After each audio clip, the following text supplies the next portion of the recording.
Welcome back. We are going to look at the total system response. So I would say total response. Total response is equal to the forced response plus the natural response. Trying to see whether I'm spelling it correctly. Total response is equal to the forced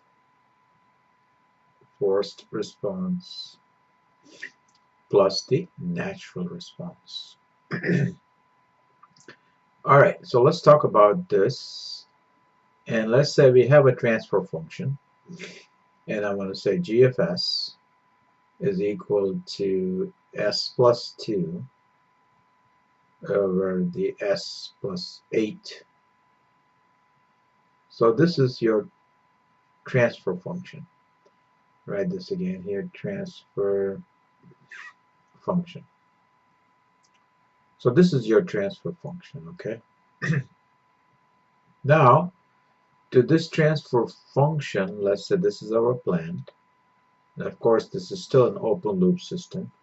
So s plus 2 divided by the s plus 8, and this is indeed your GFS. This is also sometimes called a plant, right? So now here we put an input, the reference input R of S, and the output SCFS. So if you will, I want to say the RFS is equal to unit step.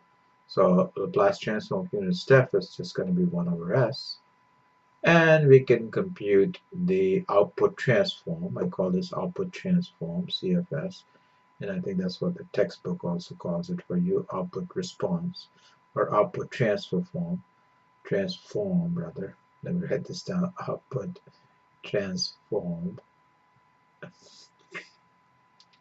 Okay, so now we see that this is going to be CFS will be equal to RFS times the transfer function, which is the GFS. So here this will be equal to 1 over S times the S plus 2 over the S plus 8. Well, if we were to just do the pole zero plot for the transfer function alone, apart from the output transform, you will see that there is a 0 at a minus 2, so we can draw that circle there. And then there's way far out there, minus 3, minus 4, 5, 6, 7, and 8. We got a pole right here at minus 8. So it seems like the transfer function is obviously stable because the pole is on the left half of the plane.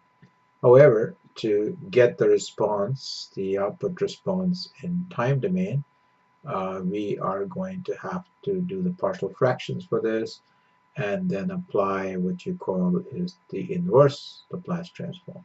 So s plus 2, s times the s plus 8 equals to a over s. We have been doing this, so you should be okay with this.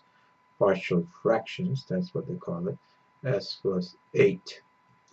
Now, you can see that s plus 2 will be equal to a times the s plus 8 plus the bs. Well, if you want to get rid of b, what do? You set s is equal to 0. So if you put s is equal to 0, then you are going to get 8a. That means a is equal to 1/4. Good. If you put s is equal to minus 8, now we can get rid of a, so we have minus 6 minus 8b, and of course this and this will be canceling out like that, so b will be equal to 6 over 8. 2 goes 3, 4, so b will be 3/4, right? So a is 1/4. So let me write this down. This is 1/4 over s plus 3/4 over s plus 8. So now, this is our C of s, right? C of s. So to get the C of t, we'll take the inverse Laplace transform of this. So you will see that the pole at the origin is called the forced response. And this guy, where the pole is at -8, is called a natural response. Well, we can put this in the time domain now.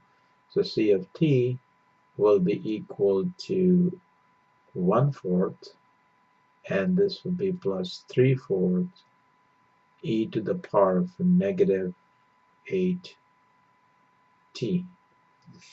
This guy right here, this portion, is the natural response. Natural response.